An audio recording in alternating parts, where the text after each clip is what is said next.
All right, everybody, what's going on? Happy Wednesday. Hope everybody's having a phenomenal one.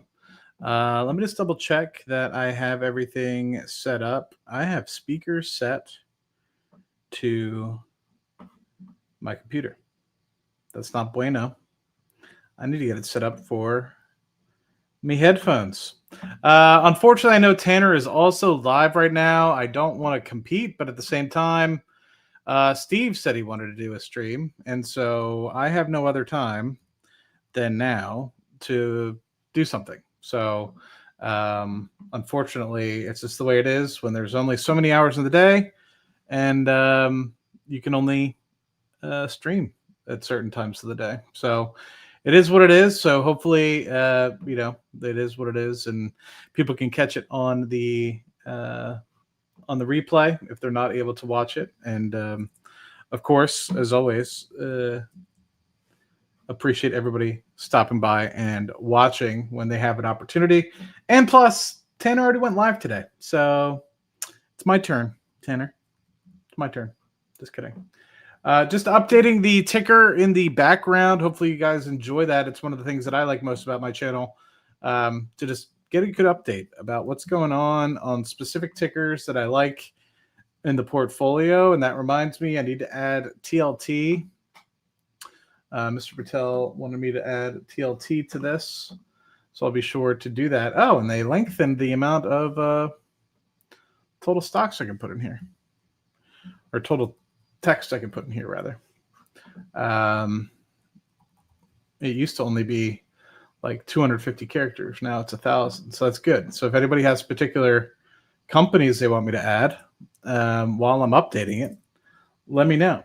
And that is not a guarantee that your stock is going to make it, because let's be honest, some of you guys follow some pretty shitty stocks. We'll talk about that in this particular conversation. And it was one of the things I talked about on Cashflow Chronicles. If you guys are not following that, it's where I go live a lot of the times lately. Wow, even the S&P dropped. Good. Not good for people's wallets, but good for me because I'm continuing to buy stocks. So let's see, 603 on the Qs. But yeah, so overall, markets took a bit of a dip today. I think everybody that is following can obviously relate to that. One of the things that's most surprising to me is the continued lackluster performance of Bitcoin over the past few months. To me, it still feels like we haven't hit that hurdle where we're going into crypto winter just yet. I think a lot of people that have followed me, they know I'm a huge proponent of crypto winter. I think that is going to be something that happens in 2026 for certain. But I just don't think that we're there yet. So overall, I think let me just exit Discord so it's not annoying the crap out of me. It's got its spooky Halloween noises. So anyway, hopefully everybody's enjoying. To me, I haven't been able to catch up specifically with everything with the markets. I did watch Amit's stream. Whoa. For what happened with Tesla. So I listened to the Tesla earnings call pretty much in its majority. So curious to see what happened. So we're going to be looking at a lot of articles and news clips today, specifically from CNBC, and see if there's anything particular that shows up that we want to watch. And then I also want to talk some Q&A, and I appreciate one of the things that I get a lot of feedback on is during Cashflow Chronicles. I get a lot of great feedback that like, oh my God, Cashflow Chronicles is my favorite, blah, blah, blah, blah, blah. And at the same time, I see a lot of people like, Matt doesn't answer questions. It's like, well, let's be honest. Like, you're not coming to Cashflow Chronicles to hear about your stupid stock that probably isn't going to do well anyway.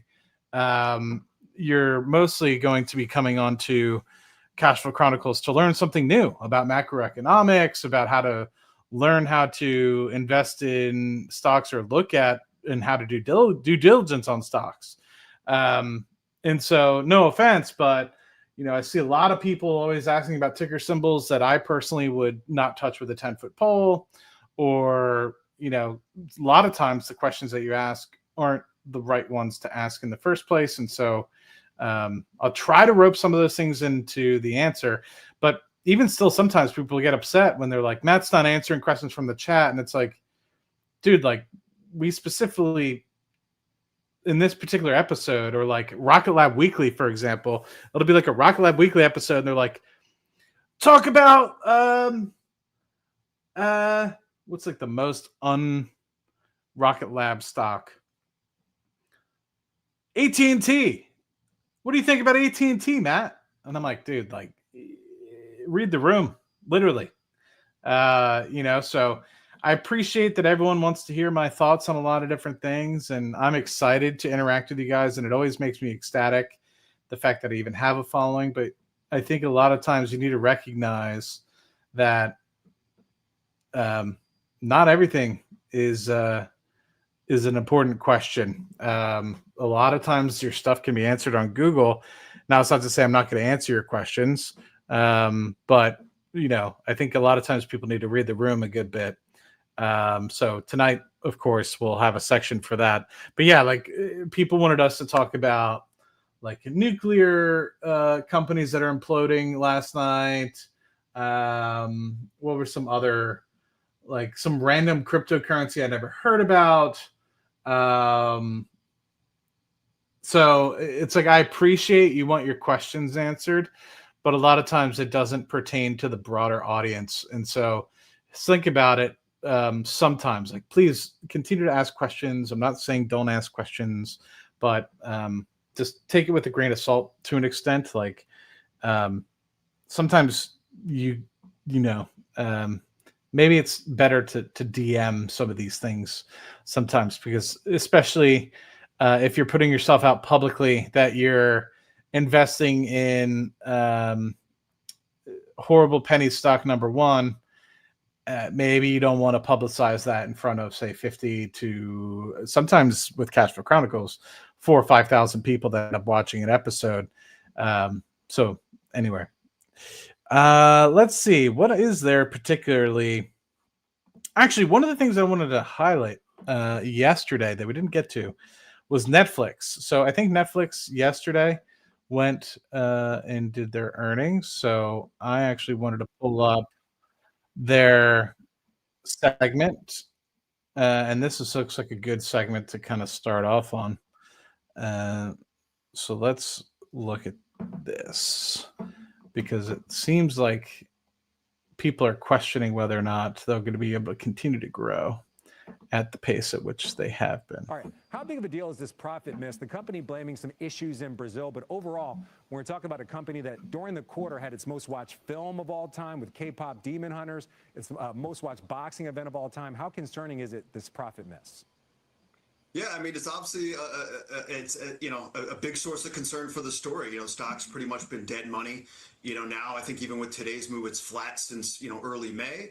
And I think the print last night and the call as well, like, no one disagrees the longer term value and the high quality asset nature that Netflix is, and it always will be. But in the near term, there is questions of kind of what the growth levers are heading into 26. Yeah, there was a one-off related to Brazil, but even kind of looking out further, there's some deterioration on the margins. And again, I think the bears right now are sort of in control, and they see this as a decelerating revenue story. There's waning engagement and password sharing benefits as well. And why buy this over some of the AI winner stories that are kind of firing on all cylinders? All right. You also say there seems to be some signs that they may be looking at Warner Brothers Discovery but won't pull the trigger. Could that be something to create another level? The hell's going on with this, man? Growth for Netflix? Is it just me? And I think people were sort of mixed on the M&A. I don't think anyone wants to see Netflix do a massive deal, because again, it'll kind of spark concerns about what their organic growth is looking like. And obviously they were pretty negative in terms of owning any sort of legacy assets, but who knows what they could get with Warner Brothers. We know it's an excellent portfolio, but again, this is probably a near term overhang on the story as well. is there going to be a big M&A? And right now, it doesn't feel like companies are going to get paid for kind of making big splashy deals. All right, I want to turn to Tesla reporting its earnings coming up. How are you viewing this quarter? How important are earnings to this company when it seems like it trades on enthusiasm over autonomous driving and robots? Yeah, you hit the nail on the head. I mean, right now, there's two kind of contrasting stories heading into the Tesla print tonight. Stock's up 100% off its April lows, up 33% since Elon left the White House back on May 28th. You have your AV, robotics, AI part of the story. And then traditionally, the contrasting story is what's going on in the vehicle sales, which we know are declining, facing increasing China competition. But again, the bulls are 100% focused on what the path looks like moving forward for autonomous robotaxis, cybercab ramps. People want more clarity on that. And then kind of after this print, we'll turn to kind of November 6th and see how this the must-pay package kind of drama shakes out as well. All right, before that, though, we get the president meeting with the Chinese president to talk about a lot of trade issues. We also have the potential for tariffs on Chinese imports to increase by 100%. How big of a deal is this for Tesla, not only for their potential impact to their U.S. business, but also their dealings in China? Could some of this trade tension, could this impact the company? All right. I think you're looking at the stock. Let's call it there. So yeah, for people that didn't follow, Tesla was an interesting one. The earnings call specifically, I don't want to belabor this too much because Ahmed already did a stream, and I know Tanner was doing a stream also. Was interesting. I thought they talked good about what the future of the company looks like. They did have an earnings miss, and so the stock obviously after hours did come down slightly for Tesla in particular. But it wasn't awful. It didn't take a massive dive or anything like that. So, but obviously you can see, if I zoom in, sorry, other way, it did dip a good bit. So it is what it is on that one, but still about $400 a share. So can't complain, down around 420. And 69 cents. So there's that. Let's run through, now that we've got some people on, 70 odd people or so across X and YouTube. Much appreciate you guys being here. We got CJ, we got Ray. I heard it is Ray's birthday, so give everybody happy birthday, Ray, in the chat. We got Jackie, we got J Money, Happy Me Fly, Pedro, Francisco, Victor, CJ, Jonah, Edzon, Gamaza.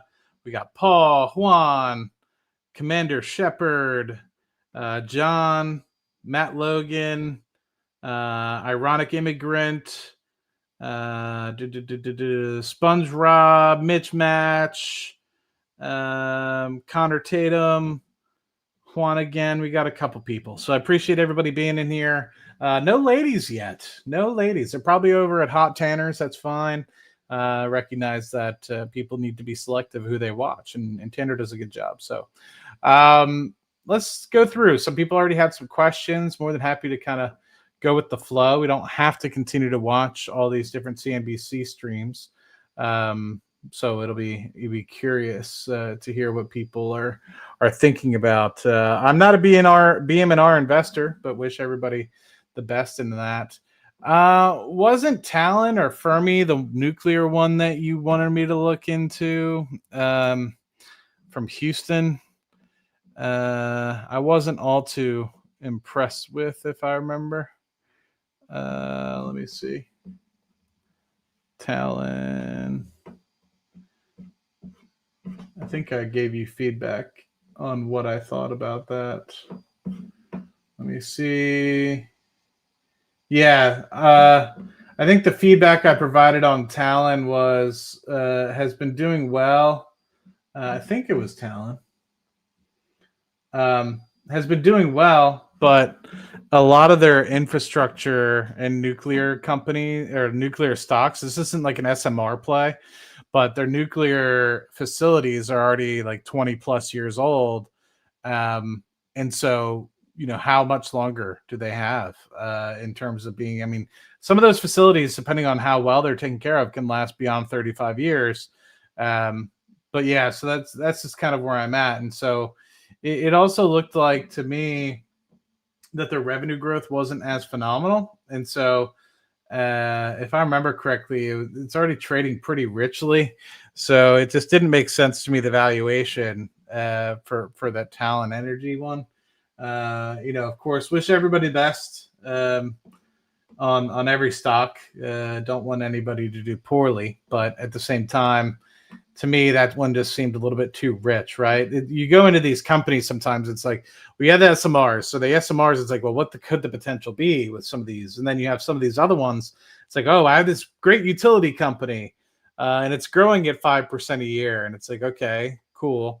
And it's trading at a 50 times price to earnings multiple. It's like, well, not cheap. In this particular case, and I think that the price to earnings on Robinhood is probably wrong, but it says it's over 100 times. If I remember correctly, it was trading rich. I don't know if it was 100 times rich price to earnings, but yeah. And it's not to say I don't want to invest in companies with no revenues. It's just moving on to the SMR piece and quantum. I think that there will be an opportunity to select great companies that don't have revenues. Hell, Next Decade doesn't have revenues. But there's something to be said about all companies running. And so, and I don't want to pick on particular company. But let's pick on a particular company. I don't want to, but I have to, I guess. Let's do one that I know is an example that I won't get in trouble. So here's a good example of a company that I know that people are probably buying into, but I know close friends are not going to get upset with me talking poorly about. So I think that there is space for quantum. I do think that there's space for nuclear. The SMR piece is where it gets tough. The small modular reactors, that's where it gets tough, right? I'm very pro nuclear. I think nuclear is great. Part of the power grid that we have here in Houston is nuclear. I grew up with nuclear back in the southeastern part of the United States. So I'm very pro nuclear. I think that there's not enough nuclear, overall.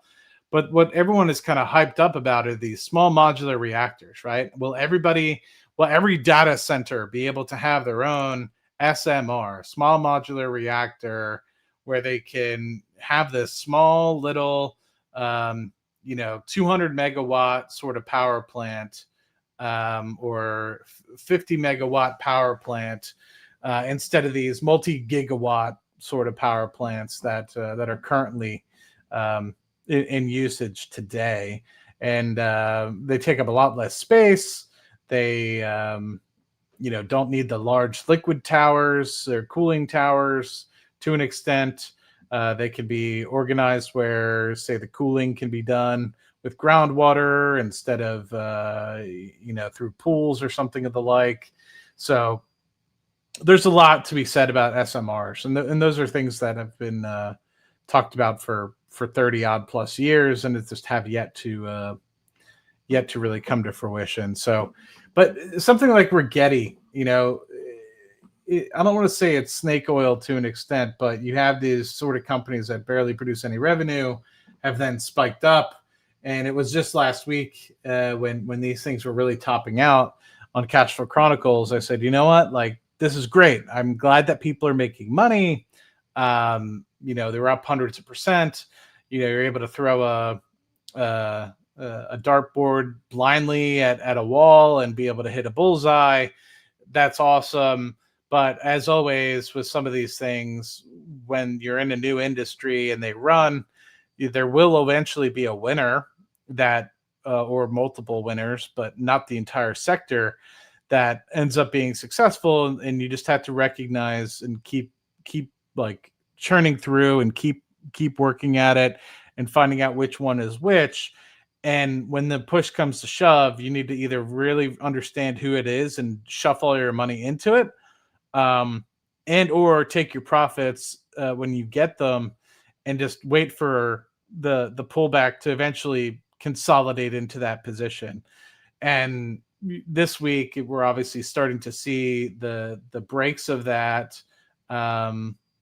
Things are really starting to roll over here, and the person that's really benefiting from this actually really well is Mr. Patel. He actually bought a 2x short on a particular quantum stock. I won't say it because it might upset some people, but yeah, you can see Rigetti here going from $56 to 35. Now, I'm not very good with math, but 35 divided by 56 is a 37.5% drop over the past week in some change. So overall, I think it goes back, and maybe it's not the end of the run, but it just goes to show you sometimes things can get a little bit irrational, and at some point you're going to have some sort of pullback. Now, my fear is that people chased it. I get a lot of messages from people in the WhatsApp group, from the Patreon, and others, be like, Matt, like, how do you keep a cool, calm, collected approach? It's like, I don't FOMO into things a lot of times. Like, if I do, like BM&R, like, I hope everyone does well in BM&R. I just don't think it's the right time. Like, same thing with MicroStrategy. I don't think it's the right time. I think that you'll get a 20-30% bump before the end of the year, and I think that could be a good opportunity to consolidate. But unless you're planning on buying some of these things for an extended period of time, and it's more about like, I have money now, I need to get shares. Like for Rocket Lab, for example, it's like I'm going to be adding even more so if there's a large pullback to say the 40s or something like that. But right now it's about just like getting as much shares as I can because I'm very long in the company. And the way I look at it almost is like, say you were to buy 1,000 shares at $3.50, and so then it's $3,500 cost basis, and you were to buy another 1,000 shares at $60. Your total cost basis would have been, say, $30. People buying Rocket Lab at $30 would have been like, oh my god, Matt, that's phenomenal. So it's almost like the same sort of thought process I have. It's like, yes, I know it's not perfect, and this is kind of a stupid analogy, but this is the way I kind of justify it. It's like, I just want to make sure I have as much Rocket Lab as possible, because eventually they're going to buy back stock and pay dividends, for example.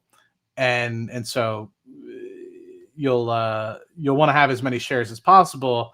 And I can't guarantee that when the time comes, when it's $40 a share or $30 a share, that I can buy it. So right now, I put a certain amount of my paycheck that I'm going to invest in stocks into it. And so it's almost like, instead of getting that $3.50 cost basis on some of those shares that I bought, I only got a $20, $25, $25, $30 cost basis on some of those shares, which I'm okay with, right? So you're almost diluting some of the shares that you've already bought, but you're guaranteeing that you get more shares overall, which is fine with me. It depends on what company it is, though. I'm not doing that for every company.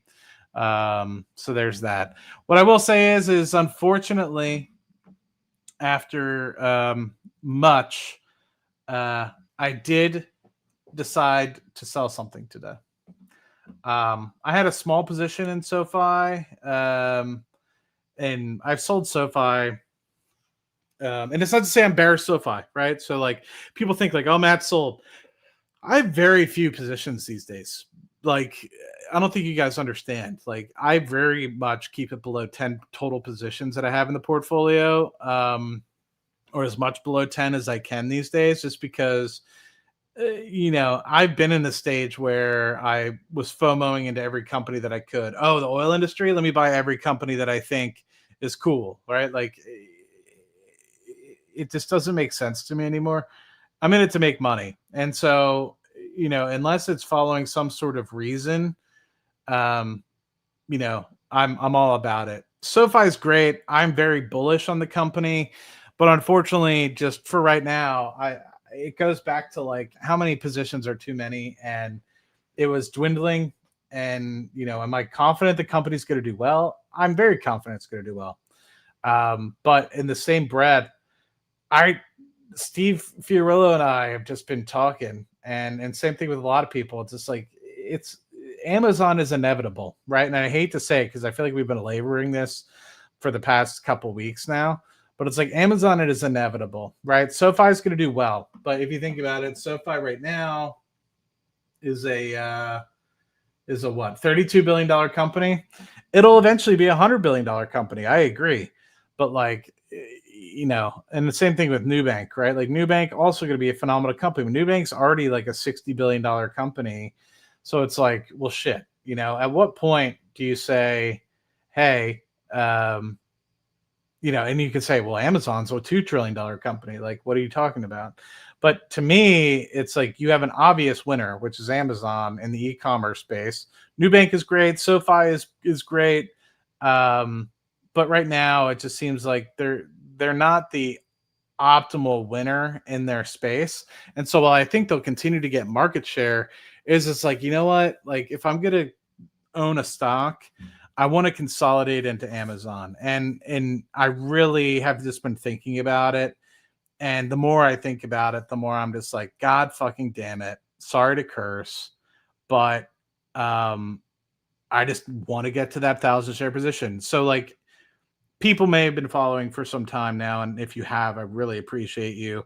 But originally when I was starting to get into this game about investing and thinking, it was like, I always think with the end goal in mind, right? What did I want to get out of Rocket Lab? This is going to be a funny story. What do you want to get out of Rocket Lab, when you invest in it, right? And I was like, I want to hit a 7-figure position. So I positioned myself for what I thought if it got to a certain market cap, it would be $1 million or so position. Same thing with Palantir. I was like, I want Palantir to be at least $300,000. And so I reverse engineered, okay, like I think it's going to be a $300 billion, $400 billion stock. I need to own this many shares. It eventually will kind of grow into that. And then eventually I did that with Amazon and in Google, where I was like, I want these to be easily $250,000 positions. So it has now gotten to the place where, so like originally I was just like, okay, I just need 300 shares of Amazon. 300 shares is great. Like, and you can like eventually, my thought process is eventually it's going to be $10 trillion company. Amazon is 10.5 billion shares. So basically to get, the amount that you need, you just basically need to divide it by 1,000, right? 10 trillion divided by 10.5 billion. It's 1,000. That it's just the magnitudes that you need to kind of get to. And so it's like, okay, initially I wanted it to be 250, 300. So I was like, okay, it's going to be a $10 trillion company, $5 trillion company. Like, eventually wanted it to be a 150 to $200,000 position. Eventually it raised to like 300. So I was like, it went from being a 300 share position, which I thought would get me to 150 to $200,000, to now being like, why the hell am I not just chasing $1 million position in Amazon? And so, my thought process is it's like, well, why don't I have 1,000 shares? Right? Like it's inevitable. Why not? So that's where I'm at with that. And maybe I should do the same with Google. Maybe after I get done with Amazon, I'll move to Google. Maybe I should do them in tandem. But that's where I'm at. So initially it was like, get them to 150, 200K. Then it moved to 300K. Now I'm like, I want to get to $1 million, like for each of these positions. Like, why the hell not? Right. Because then you think about it, then you can write covered calls on that $1 million position and generate, a small amount of money. Like you'd be surprised just on the small position they have of Amazon today, which I guess isn't small, but just on the position that I have today, I'm generating, close to 4 figures a month in covered call income. And that's like conservative covered call income. It's not like I'm writing at the money. So in that respect, the way I look at it is like, you get 10 positions, you get about the ability to write, let's say $1,000 a month or so in covered calls. You're making 10 grand a month in covered call income. That's great, right? And so plus any sort of dividends that you get, plus the capital appreciation, it's just another thing than feather to put in your cap, right? You're just collecting assets, right? You're not over optimizing. You're not wondering like, oh my God, is Apple going to out compete Amazon tomorrow or the next 6 months? Maybe I should sell my Amazon. And I had a great conversation the other day, actually, with a gentleman in the cigar shop. And let me close this for now. But they actually was pretty interesting. We were just talking stocks, and the F1 race was up, and I was kind of frustrated because I'm still on Austria, and I haven't caught up fully, and I haven't watched a race. Like I've watched some qualifying of recent races, but like I think I watched Baku's qualifying when I was ready to get on a plane or something a couple weeks back. But I haven't watched any races ahead. So, but I was sitting at the cigar shop and I was like, well, if I'm going to sit at the cigar shop, I'm not going to watch football. I'm going to watch F1. So I was talking to a guy. They were chit-chatting about, it seemed like they knew a little bit about F1, but not entirely. And so I was just shooting the shit with them. And turns out they asked me if this was a Palantir logo. I don't remember if I was wearing this hat or the black hat. And I was also wearing my Ontology sweatshirt that Eliano gave me. And so I was like, yeah, so is this. And I like showed him. And so this is too. Sorry, I got I had Chipotle. I have some salsa on my shirt. So I need to wash this. So apologies. But yeah, so it was cool. We started chatting about stocks, and he asked me, he's like, tell me about this, tell me about that. He's like, a lot. And then he asked me about Robinhood, and I was like, I'm pretty upset. I never invested in Robinhood. It's a great company. My thesis, I eventually want to buy into it if crypto kind of dips, etc. And who's this?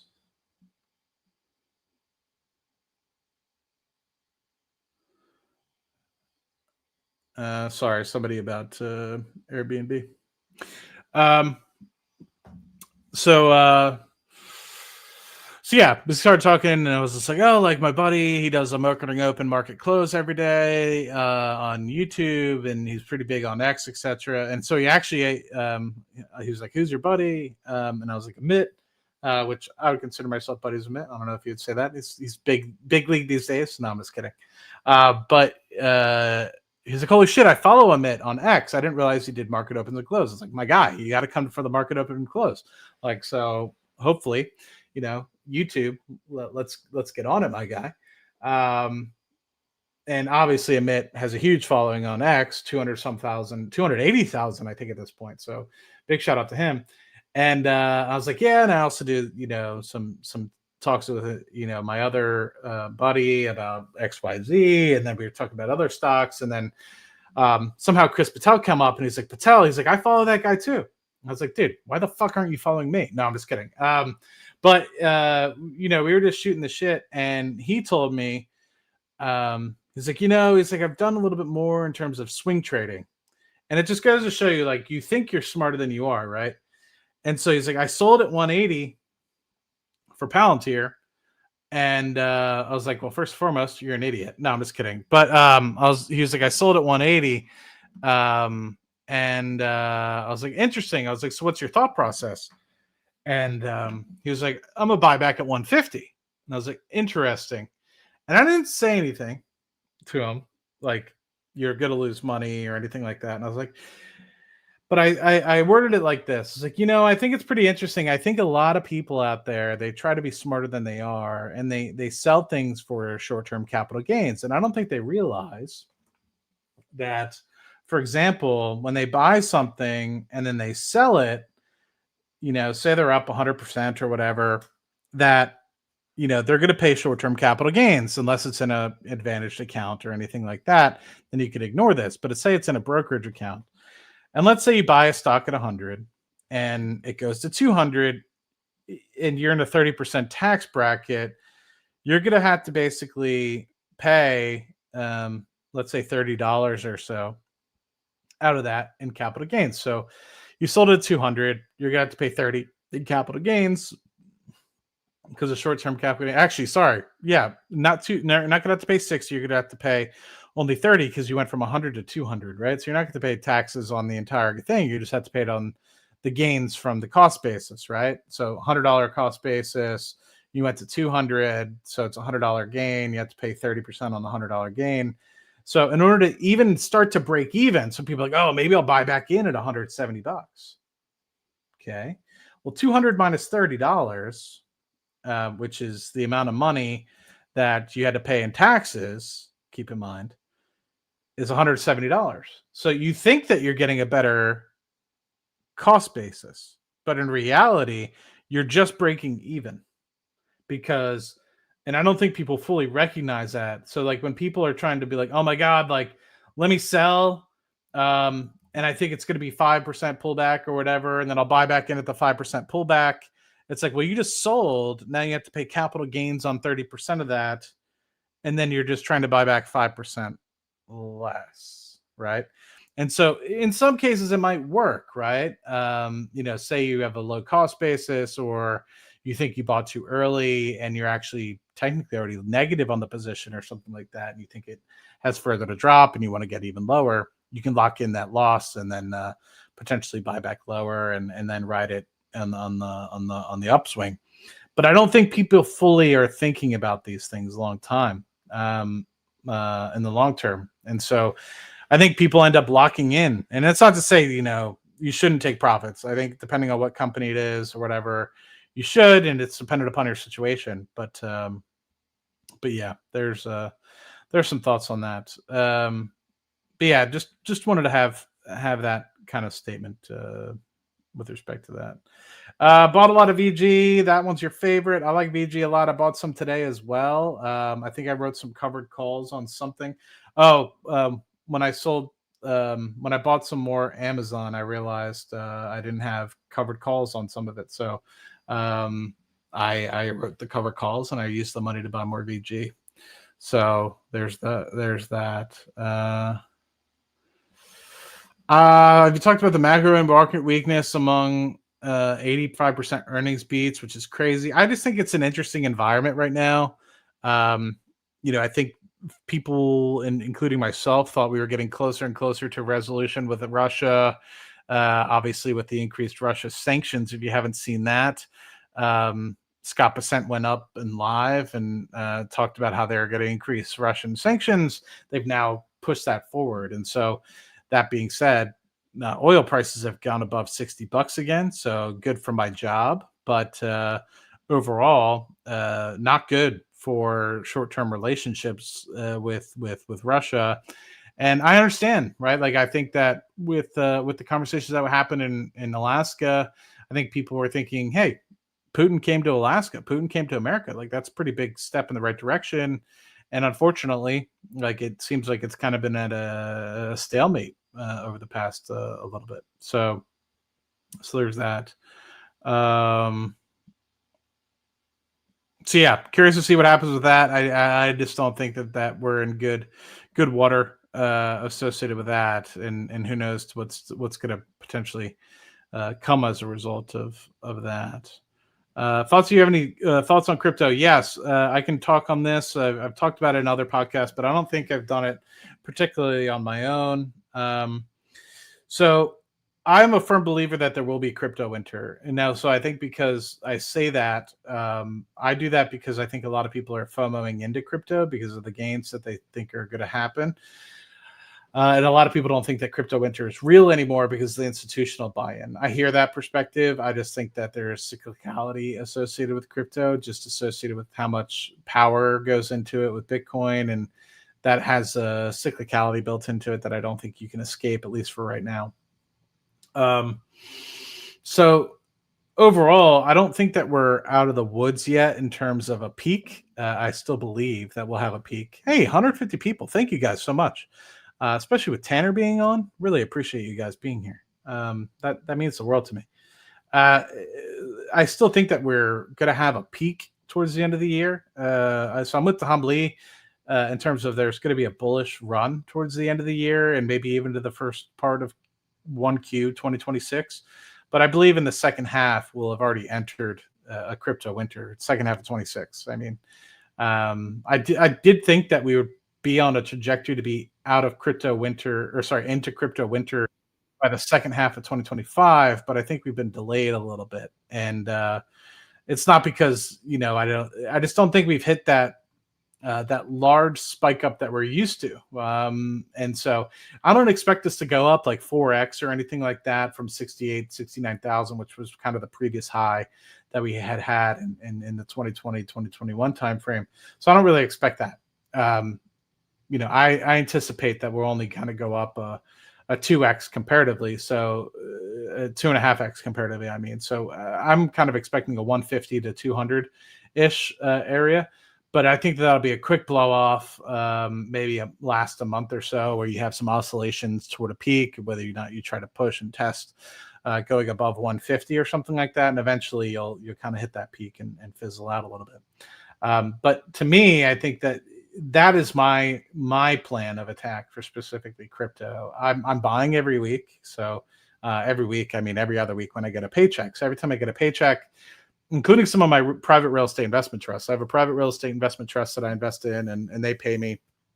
And then coupled with, 3% of my salary, I think. So 3% of my salary plus the real estate investment trust dividend that I get, I put into Bitcoin every, is it Bitcoin and Ethereum, or just is Ethereum separate?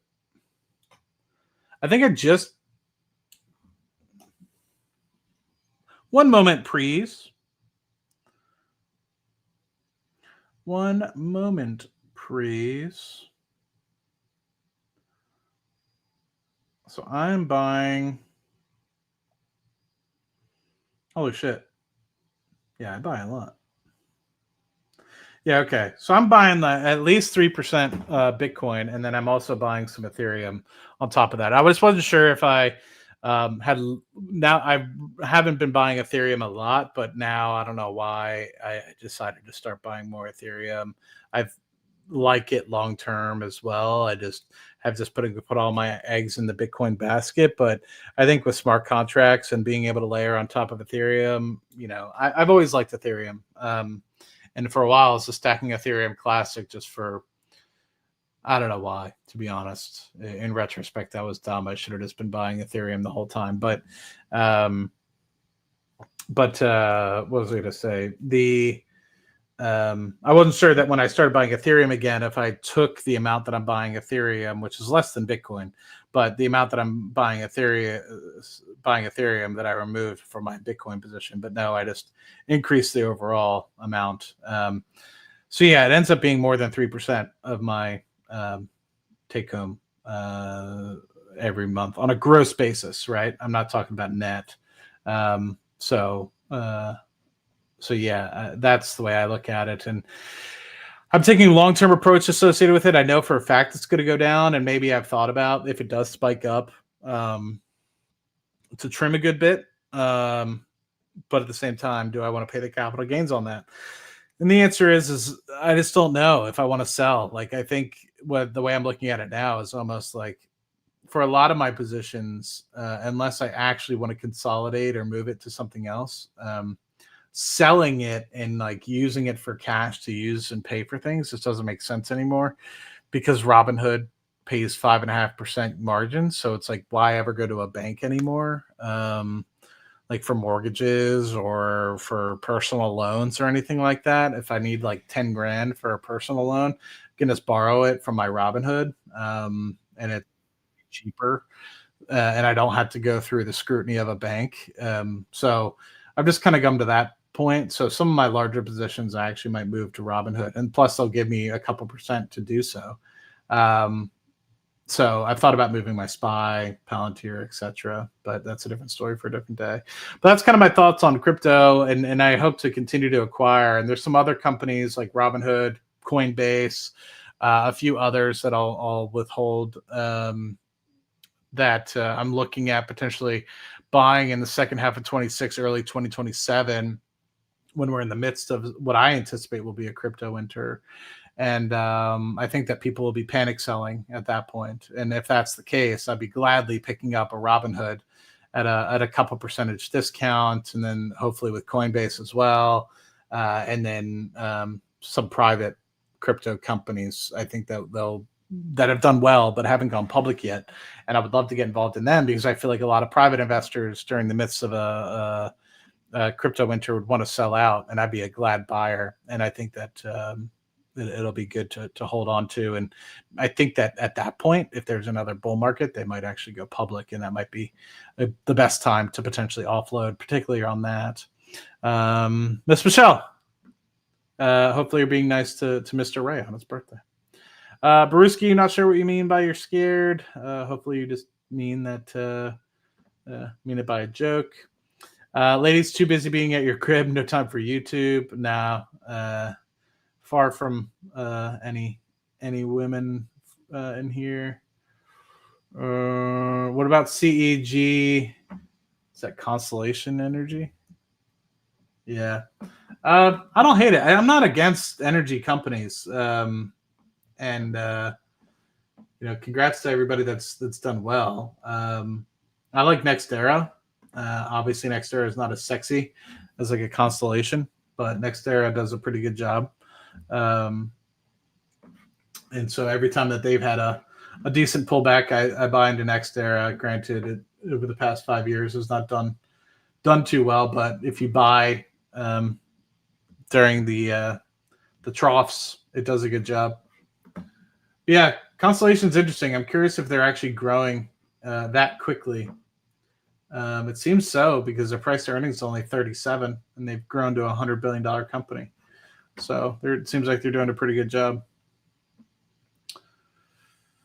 Do we know what utility companies will shake out here? I'm not sure if you mean specifically which nuclear or what have you, but I am half an hour behind. So.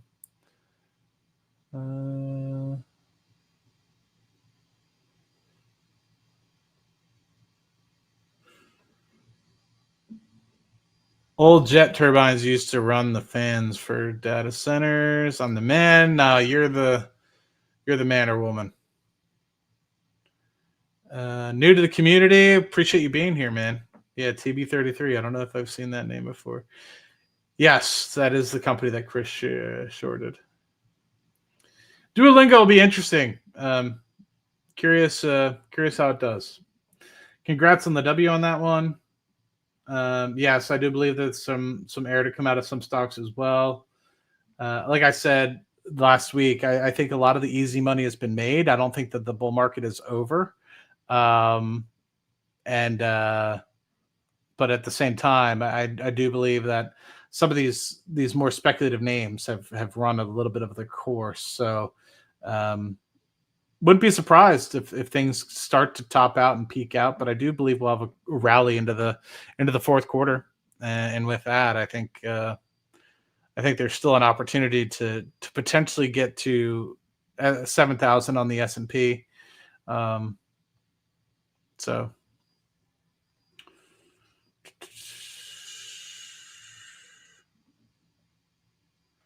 haven't sold any of a Rocket Lab. That's good. Me either.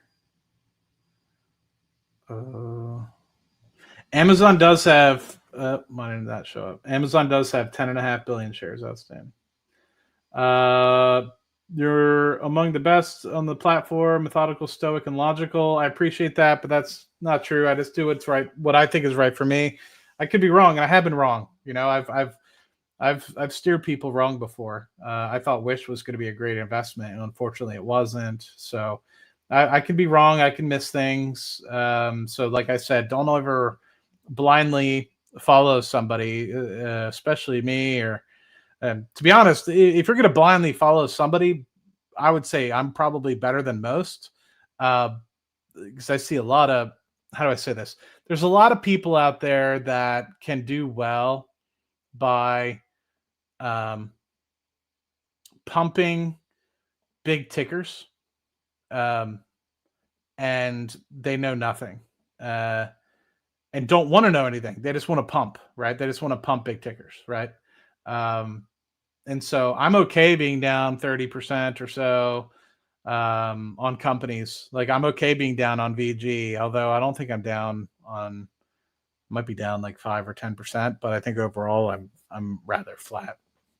But like even next decade, I think I actually might be down now on next decade too. But I don't mind being down in the short term on a lot of the positions. I did the same thing with Palantir, did the same thing with Rocket Lab.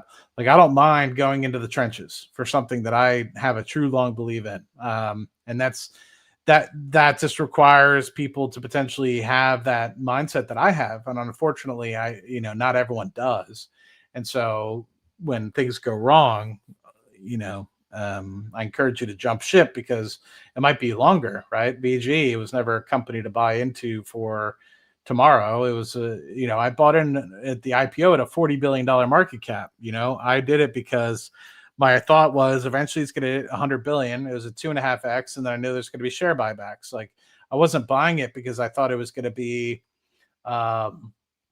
like a 20x or something like that in the next year. So my thought process is it was a good place to put money, and so yeah. It really just depends. But I see so many people out there just toting stuff, and a lot of people on X or YouTube do it because they have to. There's other people that do it because they're actually really good at it, and like Amit does it really good, and same thing with Tanner. But there are people out there that I just would caution people. So there's people that just know what they're doing and actually do a great service to the community. And I hope a lot of you guys follow Tanner and Amit. They're both phenomenal. And but there's people out there, and I've seen it less this time. Maybe it's because I've really only my algorithm is really focused on what's coming out from Amit and Steve and Chris and Tanner's of the world. But yeah, like I just hope that if you're going to blindly follow somebody, don't do your own due diligence is all I care about. There's a lot of people out there that are going to try to sell you something, bad crypto stocks or whatever, just to make $5. But those guys, they're really doing a good service to the community. And if you're going to follow anybody blindly, I don't recommend it, but if they are, they're some of the better ones, and they'll get some wrong too. But overall, I think they'll have way better wins than they will losses. Oh shit, Amit's in the chat. What's going on, my guy? Didn't realize you were in there. I was just talking mad shit about you. I was like, that guy doesn't know shit. Doesn't know anything. Don't follow him by any means. Kept 50 shares of Palantir, consolidated the rest into Rocket Lab. Congrats on the win. Hopefully, I feel like you've been a subscriber to the channel for quite some time. So hopefully you had a great run on Palantir. I'm personally not selling any. I'm buying more, but yeah, everybody's position is their own, and I'm glad that you were able to get a W. So. I was following you in 23. You did a really good breakdown of Rocket Lab. EOS and Rocket Lab are both at $4 at the time. Chose goes EOS is your spec play. Clearly, they made the wrong choice. EOS, that's the battery, right? Yeah, battery storage. Hey, man, Scotto.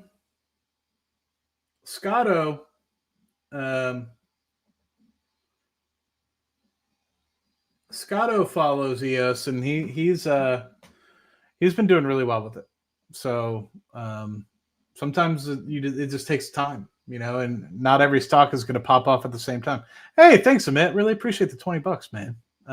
Don't feel obligated, but I appreciate you. I really do. Yeah, Amit has been somebody that has really continued to inspire me. And him and Steve, especially seeing Steve and his energy getting back, and I still might do a stream with Steve here in an hour or half hour, actually. Half hour. Amit inspires me because he does a really good job with his market open, and yeah, he makes me honestly think why the hell haven't you done more with your YouTube channel? Like you've been doing it for so long. So but anyway, but yeah, like I said, EOS, you don't always have to be right.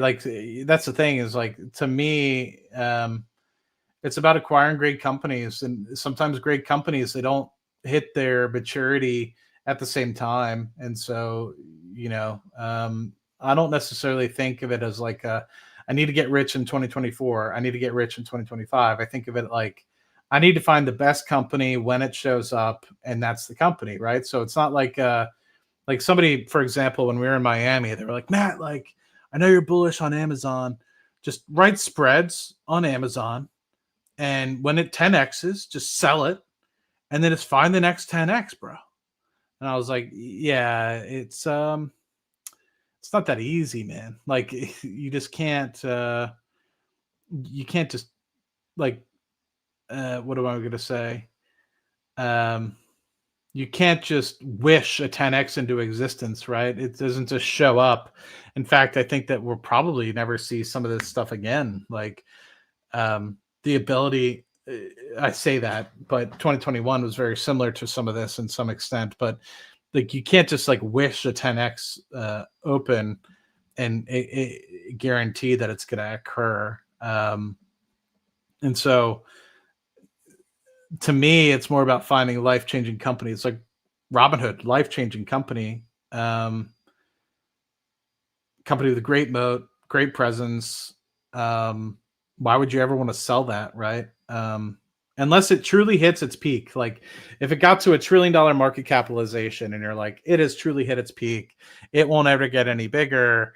I want to decouple, take all my risk off the table, just invest it in bonds or like CDs, just because I want zero risk now. Like I want to guarantee that out forever. But to me, it's like if you have a great company, why sell it? And if that's the case, sometimes it's not going to pop off exactly when you want it to. And I'm okay waiting, like next decade. Like I'm okay waiting until 2030 because I know it's a great company. And, I don't know when it's going to pop off. Some people might realize in 28, 29, after they start generating revenue, they're like, holy shit, they're at BBB in terms of bond rating.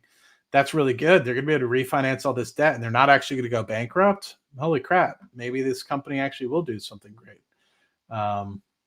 Anyway. Agree on Amazon, not as confident with Google. I think Google will continue to do well. Their revenues aren't as growing maybe as quickly as maybe some would like, but their ops margin is going to continue to do well because of the cloud business really starting to hit its stride. So that's what I'm kind of keeping up with and really trying to see that hit into the 20% range, maybe more.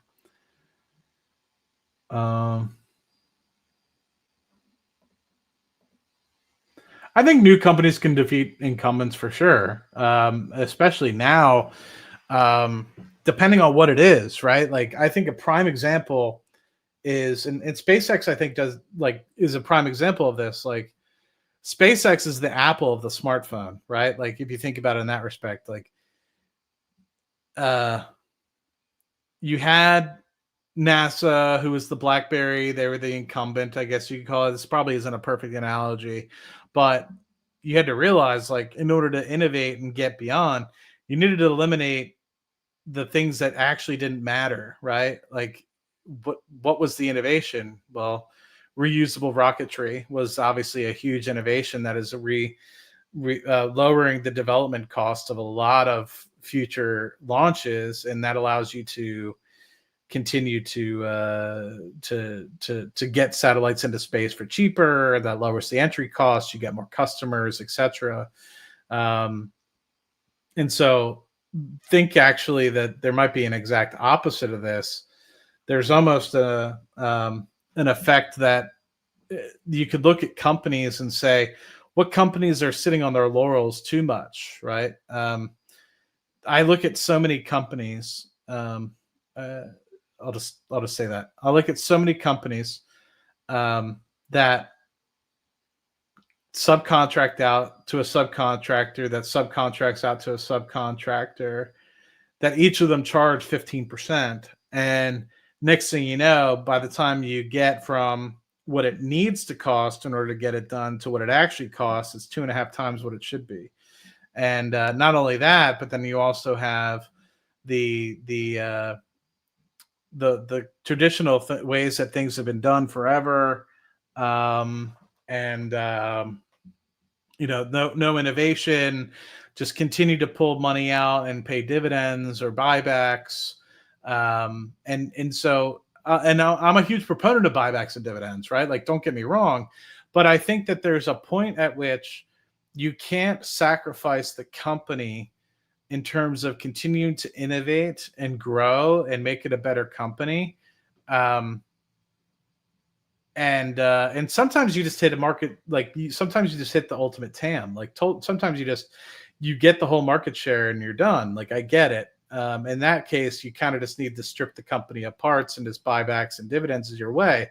But I think that there's still so many things out there where unfortunately you see companies get so aggressive on buybacks and dividends, and then they stop innovating because they realize that it's easier to do buybacks and dividends because that's an avenue to take than to innovate and find something and grow. So there's two ways to grow dividends and buybacks, right? You can just continue to grow dividends and buybacks just because you have the excess capital, or you can actually like start cutting off limbs within your organization and pinch pennies and, how do I say this? Like sacrifice departments and, change the culture within the organization and, and really, to me, that's a very toxic way. Or you can actually grow the bottom line and continue to grow dividends. You can reinvest in your company, and hopefully with the return on invested capital, you get 15 to 20% or 30% return on capital.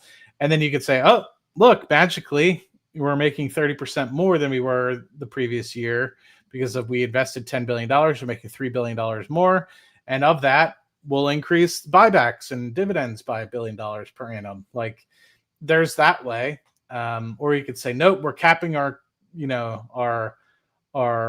growth. And next thing you know, you're sitting there with these zombie companies that aren't really growing per se. And now they're just bloated, and people are like, you can't raise the dividend much more. So they're only increasing the dividend by 5% per year. And then they're just doing like buybacks just to remove as many dividends as they can, remove as many shares as they can so they can keep increasing the dividend.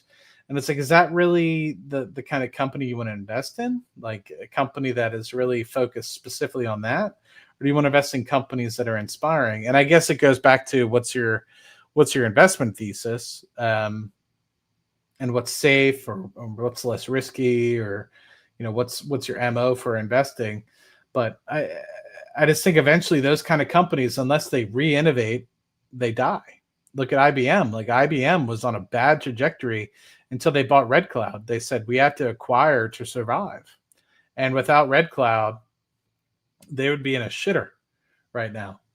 And that was because I think they got so focused on dividends, so focused on buybacks, they stopped really innovating internally at the company, and creating big products. There were so much more about patents and, what made people look good internally about the company that they almost forgot about the customer, it felt like. So I think cybersecurity has a room and place. I don't really have much, but I did when that whole thing with, was it Datadog?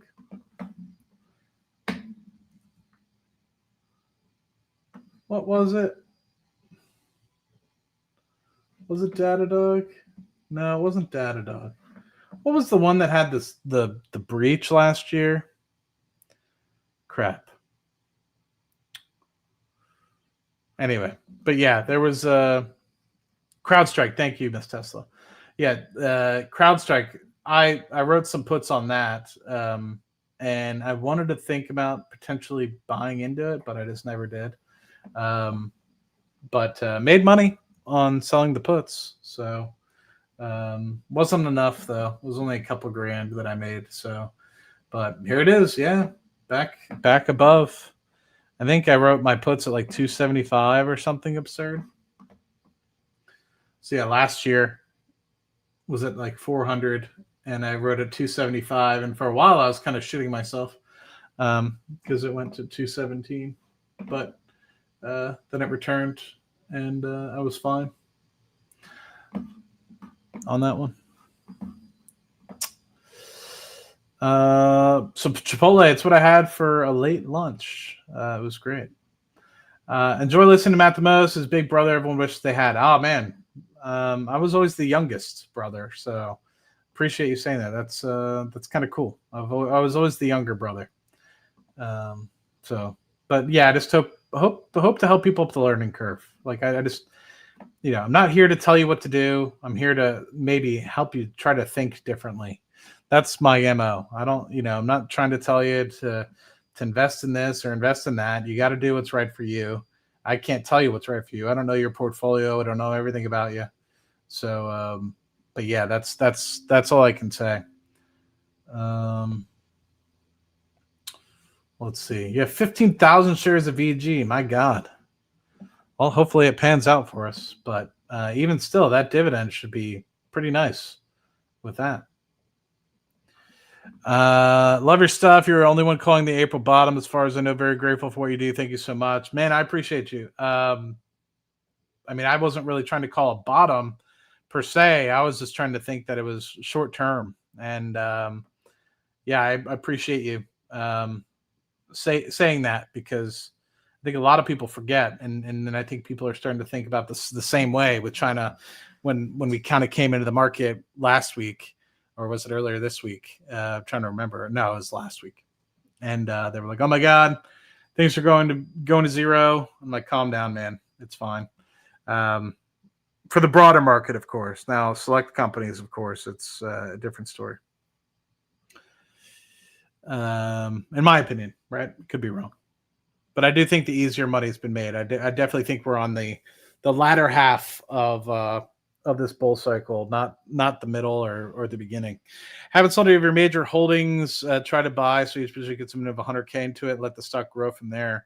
Some of these positions that you have, and I hope that you mushroomed between 300K to 500K. Thanks to in part to you and your peers. I appreciate that. It's the companies and the people there doing the work. It's definitely them. I'm just a guy that likes to invest in companies, and I'm sitting here in my nice air-conditioned office here in Houston, and those are the ones that are doing well and making the companies valuable. Liquidated all your crypto today. Interesting. Would be curious to hear your thoughts on that. Timeline Tanner is less than Matty Moolah. What does that mean? Timeline Tanner. Who's Timeline Tanner? You mean Hot Tanner? Mustache Tanner? What does Crypto Winter? More drawdown Q4? It means next year. I personally am looking at it next year. I know I'm 30 minutes behind, so hopefully. Your market insights are fantastic. Enjoy listening to your thoughts. I appreciate that. I really do. Yeah, crypto ran at 4-year cycles. That's a good way to put it. This is a fake Rolex. For the gentleman asking me what's on my wrist. Fake Rolex. Yeah, Matty's stacking sats for sure, my guy. I keep it everywhere. I keep some stuff live, keep some stuff on an app. Elijah Stocks, haven't seen you in a minute, my man. VG just got more approval. Agreed. Yeah, it's looking up for VG. Had an automated Bitcoin Ethereum buy for quite a few years. Every pay. Yep. I've been doing it for Bitcoin for quite some time. But for Ethereum, I just started again recently. Thoughts on Chainlink? I don't hate Chainlink. I just don't know enough about it. Just don't know enough. Gail, what's your strategy for cover calls in your positions? How far to the money do you do it? Are you okay getting assigned on those, or you just roll? Generally speaking, I roll. Generally, I don't. Well, how do I say this? I'm always rolling them, but not because of necessity. Because I generally just roll them to a further out date. So when I generally am up 50 to 80% profit, I'll generally look to see if there's an advantageous contract to sell. And depending on if it's a blue chip or not, or something that's less volatile, I'll generally sell monthlies. So like Amazon, Google, I generally sell monthlies. The implied volatility of those is a little bit lower. And so I feel like doing a monthly is okay. Something like a Rocket Lab, Palantir, I want to stay as concise as possible. So if I have the ability, now of course I'm rolling out some of my Palantir covered calls because I got caught with my pants down a little bit. But luckily some of those are going to be rolling off here in December, it looks like, unless we're going another massive bull run here. But luckily I'll be out from some of those handcuffs, I think. Starting in kind of the December time frame, it looks like. So kudos to me. But the hope is with that is that I can write weeklies because they're so volatile. The premium is so good, but I generally try to stay super far out of the money. So I try to stay at the 5 delta or less generally, unless it's something I really don't care about, that I might go to the 10 delta or 15 delta. What that basically means is like you're when you put it like a wave, sorry, not a wave, a cloud around the stock price, it's generally like the standard deviations approximately of how far away the stock is likely to move based off of the previous, say, month or couple months worth of movements. And so if you're in a very volatile stock, you'll have a very wide range that you can have around the stock. But what ends up happening generally is you'll have a 5 delta. It's like a 1 in 20 chance generally that you'll get caught with your pants down, unless something crazy happens, like an announcement or something like that. But that's generally how I do it. Now, I also have started to use the port, and this is something I don't recommend, so I even hesitate even to say this, but there are some people in here that I've recognized and have done well, and I've introduced this, but use it with extreme caution.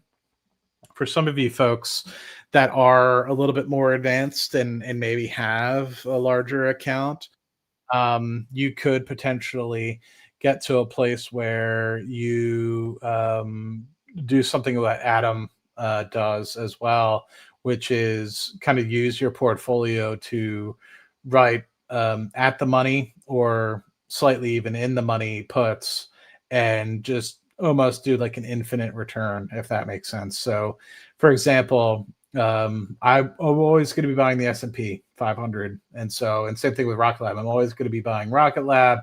And so, like, for example, even when the stock was at $30 for Rocket Lab, I wrote a $40 put for like 2027, December 2027. It was like, I know it's before 2027, it's going to be about $40.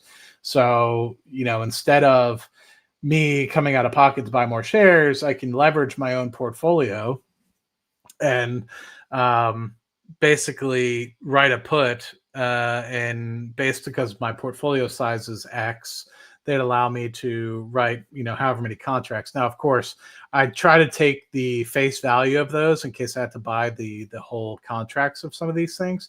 So I try not to use the whole amount of, let's say, 50 or 70% of margin that they would allow me to have. I try to stay below 10%, but you can do that, right? Like, so I do that on SPY as well. So I always will have a couple SPY positions kind of just burning. And the hope is that, like, for example, if you were to write a SPY position at the money right now, you would have a decent amount of theta decay that could occur. And if the stock eventually like trickles upwards, and my thought process is like you just roll that out every 6 months. You just roll it out. So I have one that's 6 months out, a year out, and 2 years out for S&P. And it's like every couple months when that new contract opens up. So like when the July 2028s open up, I'll move my January 2028s from January 28 to July 28. And same thing with the, I don't remember what it is, the Jan 27s. Like I'll move those out to the July 27 and if I, down the wavelength. And so the hope is that eventually, yes, there will be pullbacks, and I get that. And if that's the case, then maybe I'll take assignment of some of these things. That's fine. But like, for example, a key thing is like if people had the opportunity right now to buy SPY at like $6,000, they probably would. Or the S&P 500 at $6,000, they probably would. And so let me just show you kind of what I'm referring to is, so what I generally will do is I'll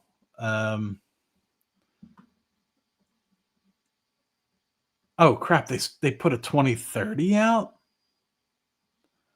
Holy crap. Oh, that's SPX. Sorry. That's futures. I was like, what? That's something else I need to look at then. Interesting. Because I haven't looked at that, the future side. But you have the January 2028 SPYs. And so we're at 668. So if you were to sell this right now at 665, let's say, your break even would be 615, $610. And so, you know, if let's just say the price stays at 668 to flat or even goes up, if it goes up, you're at the 38 delta. So for every dollar the SPY goes up, the contract price is going to go from say 56.43 to 56 to 55.70. Every time it goes up $1, it goes down by 38 cents, and then it'll change by you know, whatever gamma. So that's kind of the thought process. Is otherwise you're just sitting there, and if say it stays flat at 668, well, all this $56 is basically going to zero at this point, right? That's part of the joke of why I always say going to zero. Part of it's because everyone just says Palantir or whatever stock sucks, but then also because when you're writing cash secured puts, you really just, or like covered calls, you hope it's always going to zero. So you're hoping that it stays below a certain price for covered calls and above a certain price for puts if you're just looking for the income. And so my thought process is like I always have something burning. So I forget what I have. I think I have the 650 burning. Because it dipped back to 650 like a couple, like last week or something like that. And so I think I'm up like 5 or 10% on this. And so because it went from 650 to now 668. That's what I do with something like that. And I've done it for Rocket Lab. I've done it for whatever. And so if you think about it, for Rocket Lab, for example, maybe I shouldn't do this, but I'll share it anyway. A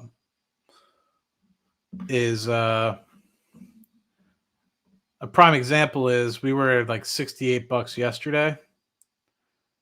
Let's do Jan 28. We were at $68 yesterday, and I think we were at $68 yesterday, whatever it was. Something like that. 65, $64. But this increased by 80 cents. So it's like, you think about it, it's like that's a pretty decent move, 3% move. So if it went the opposite direction, this would be a 3% move in one day. So it's just another way to like use your portfolio. It's just going to be margin that you're not using, and you don't get charged for it per se until you actually buy the stock or get put the shares. So there's that.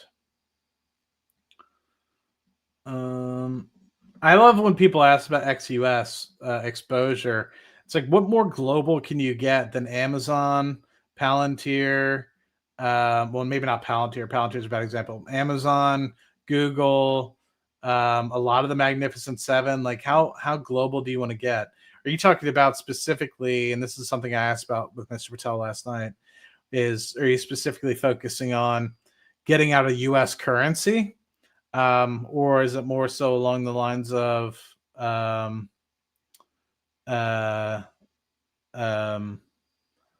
like external U.S. exposure? Like you want to be associated with Brazil?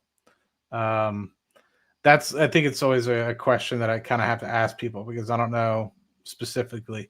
But like, for example, a lot of the global revenues from some of these companies, like how more global can you get? Like Netflix, how more global can you get? Disney, how much global can you get? Like Google. How more global can you get? So if you're looking for you outside of U.S. exposure, you're getting it. I don't think that people fully recognize that. When I lived in Trinidad and Tobago, do you think that there was a bunch of Trinidadian toothpaste on the shelves, or do you think we had Colgate? Do you think that they had Tide dish detergent? Or sorry, Tide laundry detergent? Or do you think that they had Trinidadian dishwasher detergent and laundry detergent? Toothbrushes. Do you think they have their own toothbrush manufacturing company in Trinidad, or frozen food? You think they bring Tyson in, or do you think they have their own frozen chicken? What do you think? So, I mean, I'm just saying, I'm curious. I'm not trying to be an asshole. I'm honestly wondering, like, I don't think that people fully recognize. You think they have their own Coke? Like, they do have their own Coke or like sodas and stuff, but they bring in a lot of Coca-Cola products, Pepsi products. They have a lot of fast food, McDonald's, Wendy's, Burger King. They were all down there. KFC, shit, the KFC in Trinidad was so fucking good. So yeah, I mean, I don't think that people fully recognize the global exposure that the United States companies truly have. That's part of the reason why the GDP of the US is doing so well. That's your prediction for SPY and QQQ tomorrow. Major sell. I don't understand this question. Thoughts on Grab? I actually looked at it. A bunch of people have asked me about it in previous streams, and it's not something I've dove too deep into, but I think it's got promise. I mean, I think Amit describes it perfectly well. I think it's a great company to put money in. I don't think he is predicting something like a 20x, like a Rocket Lab or Robinhood or something like that. But I think he's right. I think it's a safe place to put money, and I think it could double or maybe even triple. So I think it can go to $10 or $15 and in a couple of years. And if that's the case, then you'll probably outpace the entirety of the S&P 500. So I don't think it's a bad thing, and I don't think it's super overpriced. If you wanted to be super cherry picky, I'd hope to pick it up below $6.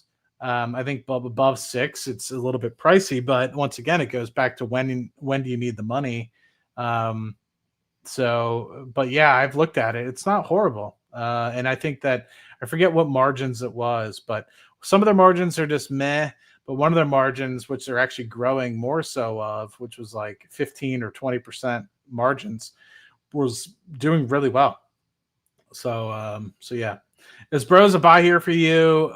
It depends again on your time horizon, but I personally really liked Bros below $60. I've been buying. I haven't been buying for quite some time. I forget what I consolidated to put money into Bros. I think it might have been Nubank, part of Nubank, or I don't remember. But I did start initiating bi-monthly buys again on that. How many shares are you planning to buy of VG and Next? Is there a goal trying to gauge? It doesn't matter. Like, what? All right. Like, why does that matter? Like, percentage matters more than share count. I would say, right? Matt, how much percentage are you trying to get of your total portfolio? Right? Because I could say a number. And that might be a lot or little to you, right? Because I don't know what your portfolio size is. So I could be, like some of these other YouTubers where 100 shares is a lot. And that could be my whole portfolio. And that could be 100% allocation. You'd be like, oh, it's only 100 shares, but that's all the money in the world to me, right? So a better question to ask people is, what percentage of your portfolio? For this, I would say I generally get things that actually start to get me upset in terms of position sizing is where I try to look at things now. So like, I'll just be point blank. So when I first it was investing in Palantir, $10,000 was a lot of money to me. And then over the years, I started to be like, okay, well, what is actually a lot of money that I would actually start to be upset? So $10,000 on a direct listing was a lot, / IPO was a lot. So I was like, okay, back in 2020, I've now moved on from that. And then I was like, okay, well, what's a lot of money for me to invest? And it was like 50 grand, right? So eventually I got to a place where I was like, I'm gonna put 50 grand in Palantir and the rest will be history. I didn't put enough, right? And I've since started to add a little bit more, and it's probably more than 50,000 at this point. But when I started doing Rocket Lab, I was like, okay, I want to go a full yard. To me, a full yard was like 100 grand or so. And so I was like, that's what I want, because I'm not going to get caught with my pants down. So I put in 100, and then I kind of got to that, and then I still kept buying, and I'm still buying to this day. So it's way over 100 now, but you get the picture. I would say VG with Next is one I'm really like, if you're kind of correlating it to what Amit says, it's like, what inning is it, or what, like, what album is it for him? Next is the one that I'm hanging my hat on. I think that one's going to be a true barn burner. Is it going to be a 20x? I don't think so, but I think it'll be pretty good returns, and I'll pay some good dividends in the long term. So Next is the one right now that I'm kind of hanging my hat on, in terms of like ones that I think can go from a very small market cap to a medium-sized market cap. And to me, I want to get that close to 100K. I was pretty close. Actually, I don't know what the cost basis is of my position. So I'd like to get to about 100K cost basis, and maybe a little bit more now, actually, because I've consolidated some stuff. I might be over that now. But I think I might up the 100K to closer to 200K, just based off of recent performance of the portfolio.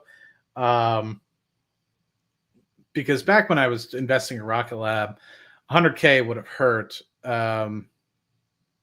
Now, if I were to say 100K, but I guess it really just depends on how convicted. Like, I like Next, but do I like it, and do I have as much conviction in it as I have as Next?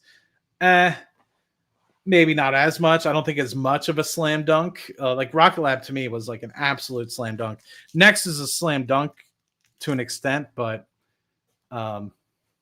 I don't know. I don't like it as much as Rocket Lab. I don't think it's as sexy. I don't think it's a 15 to 20x. Do I think it's a potential 10x? Yeah, I think it's a potential 10x. So I don't know. So there's that. VG is more of the outsider of the two. I've been starting to add more to VG lately because it's at a decent price. But when VG got to like 16, 17, 18, I was starting to trim and move that into Next, because I just have a more long-term thought that Next is going to be a greater return. Now, of course, it's got more hair on it, right? So once again, this goes back to, don't do what I'm doing, do what's right for you. If you want something that's like just a straight bank and you can really hang your hat on it with a lot less risk, I think VG, yeah, there might be some short-term headwinds associated with litigation, but in the long term, like, they're printing money. Like, they're doing a really good job, and they just got the ability to get approval for exporting at their third facility. Like, within, they started exporting in 2022 from their first facility, and they're probably within a year, maybe 18 months of exporting from their third facility. Like, this is shit that's unheard of in terms of pace. They're doing a phenomenal job. And so there's that. In terms of Next, yeah, I probably would stop at about 150 grand unless, but yeah, I mean, it really all just depends. But like I said, like, don't gauge, like, my 150 grand, that could be a lot or a little money to me. You have no idea, do you? So that's what I'm trying to get after. Like, I think a lot of times people care about a share count. A share count to me means nothing to you. You really have to focus on yourself to an extent. You know what I mean? Like, I'm not trying to be an asshole when I say that. I just hope, like, that's my opinion too. Like, you could be like, Matt, everyone has assholes. You know what I mean? Like, what's the word? Opinions are like assholes. Everyone has one. Like, so it's like, my opinion is like, share count doesn't matter. Like, I will see somebody that just hit 100 grand on their entire portfolio and be happy for them. Right? Like, somebody said they sold 50 shares or something earlier, and I was happy for them. Like, share count doesn't matter. The wins matter, and the people making moves matters. Less so than the share count. Like, of course, I encourage people to get as many shares of things as possible, especially if they're convicted. I'm not saying don't buy more stock. I'm always an advocate for buying more assets. It's just, I think it's inappropriate to compare people in what part of the race they're in. Like, me comparing myself to Amit, is very different. Like, I'm 34. He's about to be 28. Old as fuck. Just kidding. But he's, you know what I mean? Like, so, he's in a different part of his life, like, yeah, we're both, pretty young still, but, comparing me to Elon, am I going to ask Elon how many shares he has? Like, as if I'm going to try to get to the amount of shares of Tesla he has? Like, it doesn't make any sense. So it's just interesting, the thought process. So also, next we'll give an opportunity to accumulate at sub 5. Does it matter? Let me ask a question. So if Next gets to a $25 billion market cap and it never got to $5, would you be pissed? You sometimes just have to buy the stock when you get the opportunity to buy it and not worry about will it get to, right? Like I know so many people are like, oh, I'll buy Rocket Lab when it gets back to this or that. And it's like, well, did it ever get back to this or that? Nope. And did they ever buy Rocket Lab? Nope. So sometimes sometimes you just have to buy the stock. Like, same thing with Grab. Like I said, like, if you buy the stock, like, if you think it's going to go, depending on your time horizon, somebody just has to buy it, Do you think crypto will crash? I think I answered that. Yeah, don't be greedy with it. Pedro, thank you for stopping by. I know I'm like 45 minutes behind. I think Big Bear AI is interesting. I just think that they have too few contracts at the moment, but that could also be its its opportunity. So its vulnerability could also be its opportunity. Mentally down on Next because I lost your butt on Tell. Well, one of them is actually executing, another one isn't. So, Amit, I already thanked you, but thank you again. This is much appreciated. When are you gonna do a video? I was on Amit's show. Was that last Friday?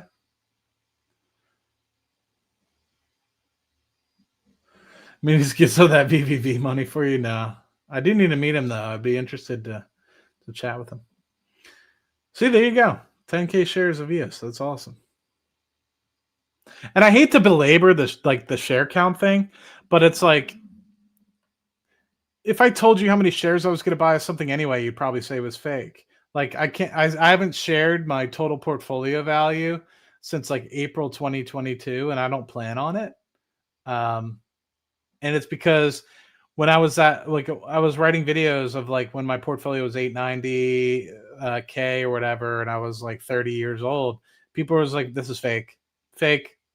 So it doesn't matter how many shares I have. What matters is what I'm saying for me, right? And what I'm saying might not matter for you at all. And so my hope is not to use my net worth to convince you to purchase a certain stock. My hope is that it uses my words themselves and my track record is enough for you to make the right decision for you to do well. Not because Matt has a couple M's in the bank that, oh, Matt's got a couple M's in the bank, so I need to do this. It's no, Matt is telling me I need to think about X, Y, and Z, and he's a pretty wise guy, and he's done some really good things for himself. You don't know how much he's got, but he's been doing well, and his track record goes to show for it. You know, maybe he's onto something. Maybe I need to think about my 5 things that I need to do for investing. Maybe Matt's right. I think too short term, and really I'm letting myself get wagged by the tail of the dog, and I really need to think for myself rather than, you know, blindly trusting YouTubers on the internet. You know, that's what I care about. I don't give a shit about the share counts that I'm sharing with you guys. I don't think that's important either. Sorry, I'm not shitting on you, ironic immigrant. Like, you know, you want to tell people, you know, the share count by all means, and the 10K shares, that's fucking phenomenal, man. Congratulations. That's absolutely phenomenal. Congrats. But like, I didn't want to show up and be like, hey, I have a 7-figure portfolio. You need to listen to me because, right? Like that just doesn't sit well with me. What sits well with me is like, hey, Matt's done well on X, Y, and Z. Like I like the way he thinks about X, Y, and Z. Maybe I should think about it in that way, or I never thought of it that way. That's a really good perspective. Wow. Interesting. Instead of, man, Matt's got a couple M's. Let me follow him into this blindly. Like, because then you're going to make bad decisions. Like Rocket Lab could go down 30%. And you'd be like, holy shit, I just followed Matt into Rocket Lab. You know, it's down 30%. Let me sell. It's like, dude, like you're not paying attention, you know? Rocket Lab at one point was down 30%. My cost basis was like on some of my shares, my initial shares were $10, $12, and it was down to $3.50. Like, do you have the wherewithal and fortitude and you know, like you really got to think, you know, are you okay holding something down? Some of your shares down 60, 70%, you know, that's what's more important. You know, not the net worth and the share count. And I hate to kind of belabor it, but find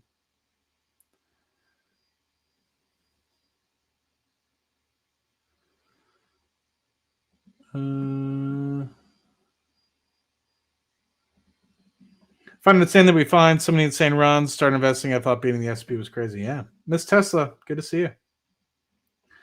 Matt, is it dumb to say that the aggregate software layer of AI, Palantir Databricks, will be worth more than the hardware chip layer used in AI?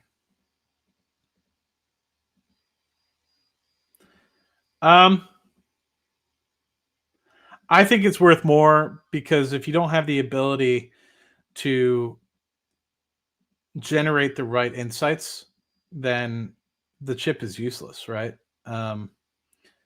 It's like driving. It's like having a fast car without having a driver's license to an extent. Like unless you know how to operate it, it's useless. So what's more valuable? But I think that the software piece might be more of a commodity than the hardware chip, at least for right now. So I don't know. But I think we will enter a space where Palantir will definitely hit another leg up. Yes, also streaming on Twitch.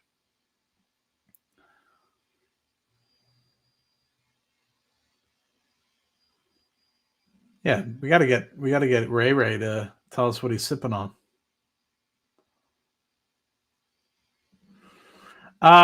If you're talking like 10 years down the road, yeah, I like MicroStrategy. I like Bitcoin. One of the things I plan on picking up actually is STRK during the winter. And that'll pay an 8% yield. And I think you know, I could go into a bunch of different stuff for that. I want to thank you for realistic and sobering approach to investing. It's always a pleasure to hear you speak. Appreciate that. I appreciate that. It's the reason why I have so few subscribers. It's because I don't just pump stocks. Still buying Palantir all the way up. Congratulations, my man. I am as well. I was not for a long time. I regret it now in retrospect. I saw some recent demos of some things, and some crazy shit is on its way. Steven, I know I need to move over. Yeah, it's almost like, if somebody gave me a milk hat, I would wear the milk hat, but nobody's giving me milk hats, are they? Chris J, thank you for stopping by, man. Much appreciated. We are. I need to hop over right now. Thoughts on Bitfarm? I don't have thoughts on it. Sorry. 10,600 shares of VG trying to reach 12,000. Thank you. See you in 5 years. Congrats on the recent dividend raise, my guy. I hope you enjoy it. That's a good amount of money, man. I mean, they're not paying. Actually, it's not actually that much. Hold on. In terms of the dividend, sorry, the 12,000 shares are great, but I think they're only paying like 0.02 cents. Yeah, okay. It's like $1,000 a year. I thought it'd be more, but man, I have a strong feeling that those 12,000 shares of EG will be paying you good dividends in the long term. You're a poet and you didn't even know it, Miss Tesla. No, man, don't thank me for Rocket Lab. I'm just a guy that likes the stock. You got to thank the people at the companies for doing the hard work. I'm just a dude that likes stocks. So. Let's see. Kraken Robotics doing great. Someone was laughing. It's an OTC. It's a Canadian company, man. I was looking at it. It's interesting. I need to see a little bit more. I thought it had a little bit more space implement and aerospace implement to it. If it did, I'd be a huge buyer. But not to say that the C component is bad, but hence Kraken. But yeah, I'm kind of curious. I need to do more due diligence because if they're going to be a huge subcontractor to Anduril, could be a good opportunity. But in terms of being robotics, it being less than a $5 billion market cap, it hasn't run as much comparatively to say some of the others. Yeah. Frozen chicken, tuna mix, best gasoline in the world. Frozen frogs, what? What advice would y'all give someone holding physical precious metals? Keep holding, sell half, not sure what to do with the money towards if half is sold. I guess, do you need the money? One thing I will say, Melanie, I'm not sure your age. Good and bad thing associated with physical metals is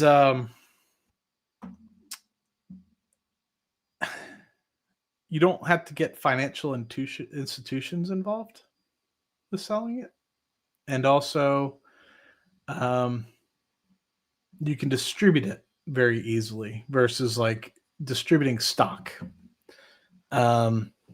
So once you sell it, you then have to go through financial institutions to move money around, right? Or give cash. And cash is a pain in the ass to give to somebody. But it really just depends, I don't think that it also depends on your time horizon. I mean, do I think we're at a peak short term for, say, gold or silver? I don't know about a peak, but I think there's been a lot of easy money made in it. I feel like gold always goes through these cycles. I think it's more cyclical than it is like consistent, like the S&P. And I think we've hit a large run up. In fact, I think probably one thing that actually might be a good thing to look at is, and I'm not sure if I've done it enough, is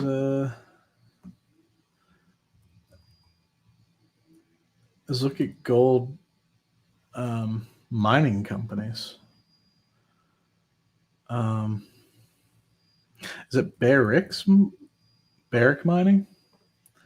Is that what it is? Holy shit. Yeah, they've run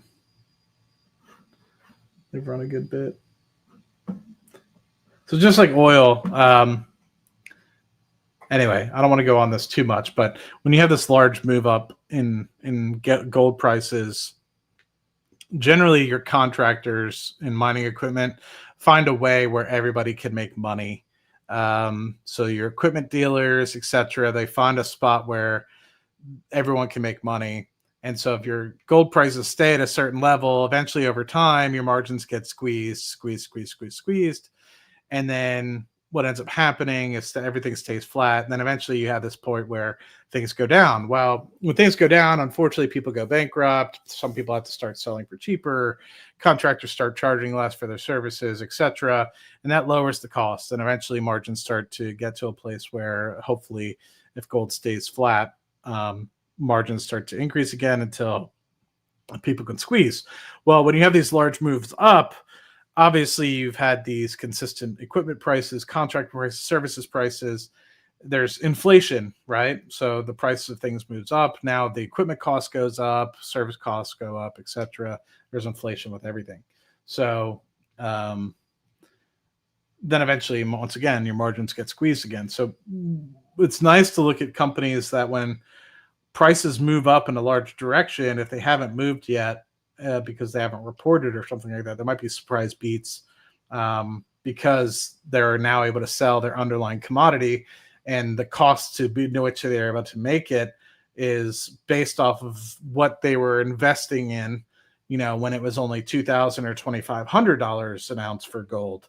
Now that you're at $4,000 an ounce for gold, they're obviously making way more. And so that's kind of the thought process. Same thing with oil. Like a lot of oil companies are planning at $65 to $75 a barrel. So if oil starts all the way jumping to $130 a barrel, they're going to be making way more because a lot of people are running their break evens on, say $45 a barrel, $40 a barrel, $50 a barrel.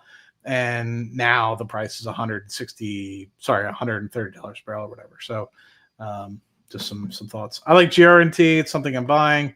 I'm waiting for a large move to the downside to load up, but right now just slowly adding. I do have a Discord. I don't really get into it much. It's just one of those things that's slow. People have asked me for it, but yeah, maybe I'll start putting in the description. I don't know.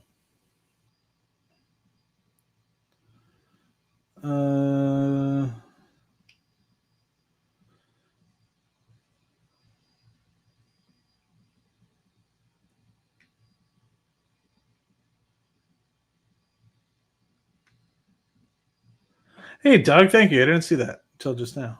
Much appreciated, my man. I'm catching up on the market.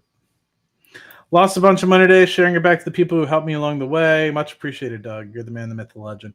At one point I was down about my salary at the office. So yeah, that was initially kind of funny, and I was like, oh, interesting. That was a surprise, and then I kind of chuckled and then closed my app and then went back to work. And it's not to say that you guys aren't smart. Everyone's smart in their own way. It's just unfortunately, I think a lot of people don't ask themselves the right questions because they might not have been in the markets long enough. And I'm an idiot compared to most people, right? Like there's people out there that have been in the markets for 30 years and probably wholly disagree with what I'm saying, right? Some people are probably like, nope, you got to follow the trends when they're there, and maybe they're right. Like depending on how quick you are to flip on a dime. Like if you're quick to be like, yep, the end is near, let me take my profits and run. And you're really good at that, then good. But I feel like a lot of times people that are greedy, pigs get slaughtered and they don't sell at the right time. And so I think a lot of people that were FOMOing in are still holding their stocks and are now likely probably break even, if not slightly down on some of their positions because they probably didn't get in at the appropriate time. They probably got in because they FOMO'd in. And I hope that's not the case. 40% after mass buying ASTS all at one point. Got to go through pain. Wait, I was down 40%. Wait, I was done. I was down 40%. I assume you mean down 40% after mass buying Ace at one point. Got to go through the pain to get to the gains. Yes. Okay. That makes sense.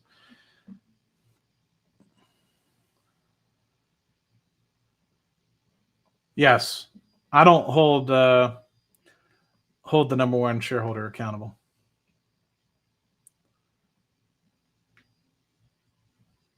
This is actually Sir Peter Beck.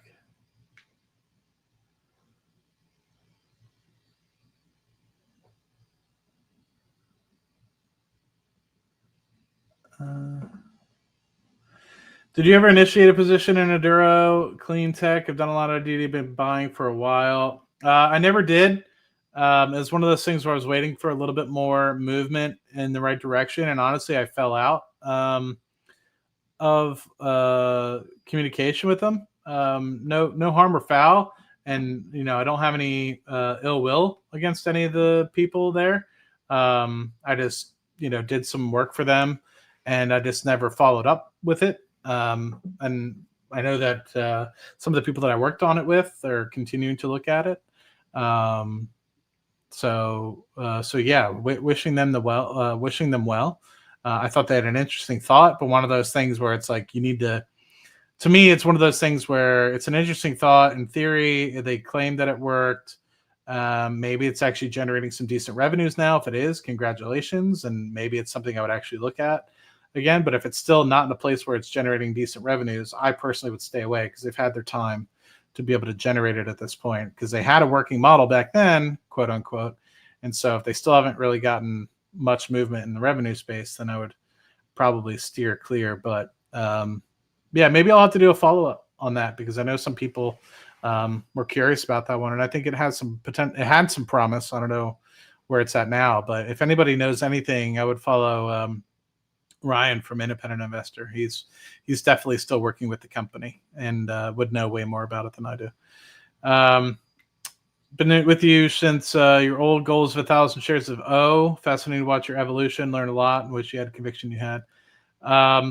I appreciate you, Tom. Yeah, you've definitely been around. I remember seeing the name many a times across multiple streams, across multiple name generation changes. Probably back then it was My Dividend Journey. I think was my name back then, and that was when I was really focused on dividends and things of the like. And now it's Matt Money. So whatever happened to Dave? Yeah, Dave is great. He really did his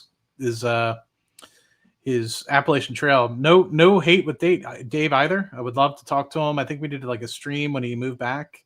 And I think he's living in Galveston, actually. I've been trying to get in touch with him. So Dave, if you hear this, please, man, check your Instagram. I'm honestly, this is genuine. I would love to get in touch with you. Don't mean to call you out in front of thousands of people, but or hundreds of people, but yeah, loved you, man. Love you. Don't loved you, but loved is past tense, but love you and would love to get in communication, love to get a beer and yeah, see how you're doing. Hope everything is okay. Yeah, I think he was just tired of the social media thing and really just wanted to keep to himself, which I get it.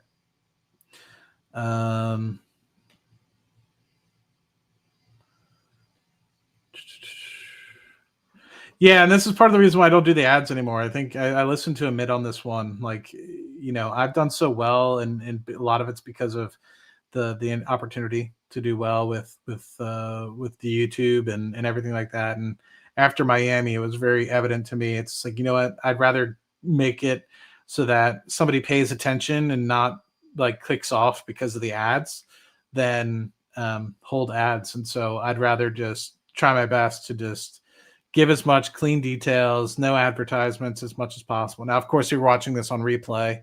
Unfortunately, you're going to have ads, but yeah, while I'm streaming live, hopefully there's no ads. One's in the chat if you haven't seen an ad since, of course, there's going to be the ad when you click on the video, but hopefully no ads during the stream. Of course, some of you have YouTube Premium, but one's in the chat if you have yet to see an advertisement since the beginning of the show.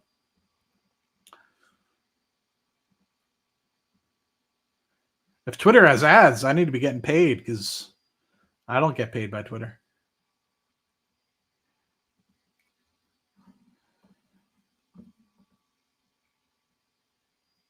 Do you think Rocket Lab can 10x from here? That is yet to remain to be seen. I definitely think it could be 100 billion, but 400 billion, 300 billion. I need to see what the thought process is behind the constellation. But the stock, potentially, there's share buybacks and dividends, etc. Potentially. I'm feeling overshadowed by your double merchandise. Only have my sweat shirt. That works. Caps on. There you go. Now you know. What? Just kidding. Nobody knows. The best thing you can do is follow the company's progress closely and make decisions accordingly. Very wise words. Could you retire if you wanted to? In most people's sense, yes, but I have very strict views of what I want out of life. So I haven't gotten to that place yet. Yeah, I need to. The portfolio's down, so saving on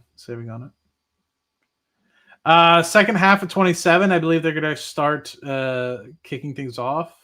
So fingers crossed. There was some potential opportunity that it would be like mid 27, but just to be cautious, I would caution if you're investing to be in a situation where you'd be okay waiting until 2028 before they start generating revenue. It's LNG, it isn't rocket science, but it's historical for overruns and historic for delays. So, but Bechtel does a great job. So if anybody can do a great job on this one, hopefully it's Bechtel. But, unfortunately, the East Coast of Texas, you do get hurricanes from now and again. So hopefully that doesn't happen.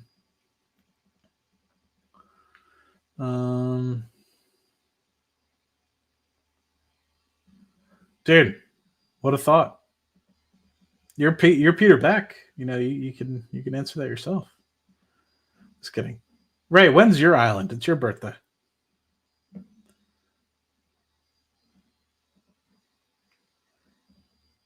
Oh, software cat. Got it.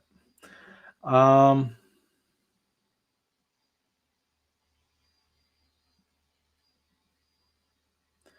you give an outlook on the long-term development of LNG prices, maybe in relation to energy demand and growing renewables?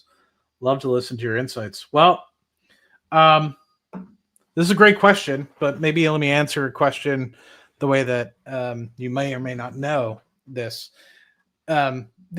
These projects are billions of dollars, and so generally when they get the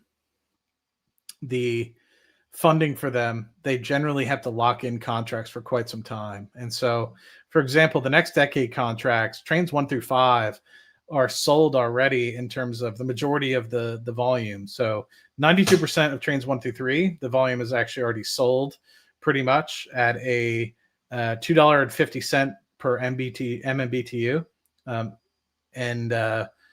And then there's a kind of a sliding scale associated with a 15% premium associated with the Henry Hub price to help pay for transportation, purchase costs, etc. And so basically you're buying it and then you're getting $2.50 for everything that you sell on top of it. And then the purchaser, whoever owns the boat, pays that $2.50 or whatever. In this case, it's the contracts that you'll see on the screen for whomever. For trains 4 and 5 for say next decade, it was also sold at $2.50, or at least that's the thought. And then at the same time, they've only sold 75%. So what you really need to understand is for the majority of these contracts for 20 years, the majority of the volume is on a contracted basis. So the price of natural gas could go to zero, let's say, hypothetically. But it could crash basically. And unfortunately, they would still be obligated because generally speaking, the people that are using the gas are also locked in contracts, right? They locked in contracts to buy it at, say, $12 an MCF or whatever. So they're buying it for $7 here, so whomever, let's say Shell or JERA or whomever, locked in a contract with say Korea gas or Japanese gas or whomever to sell this to regasify it in their country. And so it's just a daisy chain of margins down up. So the only part that then is moving for, say, next decade in Venture Global is the uncontracted piece. And so that's the part where there's potential upside and or downside, depending on what the assumptions are. So for next decade, the assumptions were $5 in MCF. I'm cautiously optimistic that LNG, at least for right now, there's not enough people looking to develop LNG. There's people that are regulating themselves out of the market. And so I'm cautiously optimistic that if we continue down the path of continuing to try to be green and reduce the amount of carbon molecules that enter the atmosphere and tax carbon molecules the way that they are, then that would put a huge impact on coal and oil. And that would then put a huge buffer on people converting whatever remaining resource they have to natural gas. The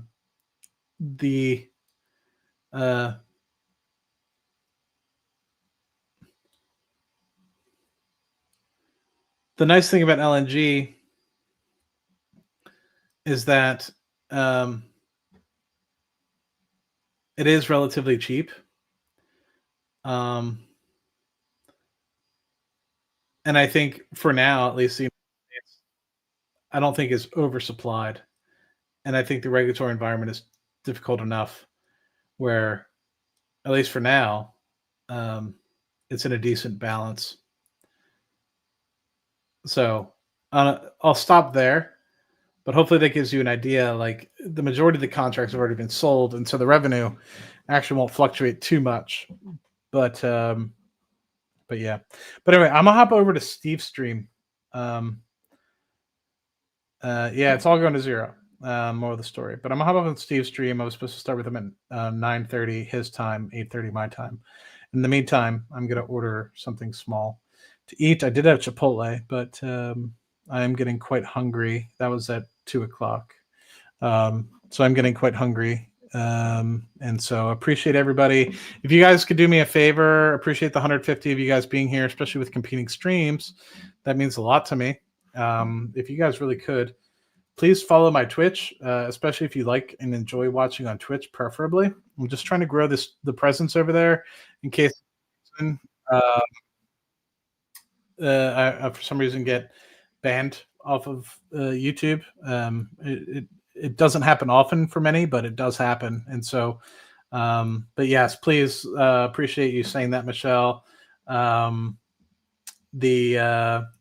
bell notifications down there. So if you guys ever love watching these streams, you're like, I don't see Matt go live often.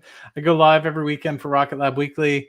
And Steve is really making me energized, and seeing Amit's success is energizing me to really start to think about continuing to do more streams. And if you guys like this, please share it with others.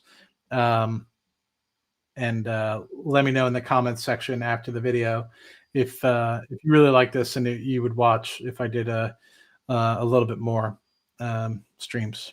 So I tried to do once or twice a week in the past, and it was always pretty well received. But for some reason, I've just been lazy. So blame that on me. All right. Thank you guys so much. And let me know if there's any topics you guys want to hear. And hopefully, as always, I don't come off as an asshole. I'm trying to help people. And so I understand, you want to know certain things. So, how many shares does Matt have of this, that? But I just, I'll just give you my thoughts. And hopefully, it's not trying to attack you or anything like that. I don't think you have any malicious intent. I just think that there's more important questions to ask. And so sometimes I'll answer what I believe is the more important question rather than the question, because sometimes, and I could be wrong, right? Maybe the question is really important. If it is, double down, ask again, be like, no, Matt, I don't think you understood, please. But I try to interpret the questions and understand what you're trying to get after, what you're trying to achieve with the question. And I always try to answer with what would be most beneficial for you in the audience. And I always do it with the help of trying to get you up the learning curve, right? So yeah, hope you guys enjoy. Yeah, MAGA Matt too. Talk to you guys soon. Much appreciated. And thank you guys all. Cheers.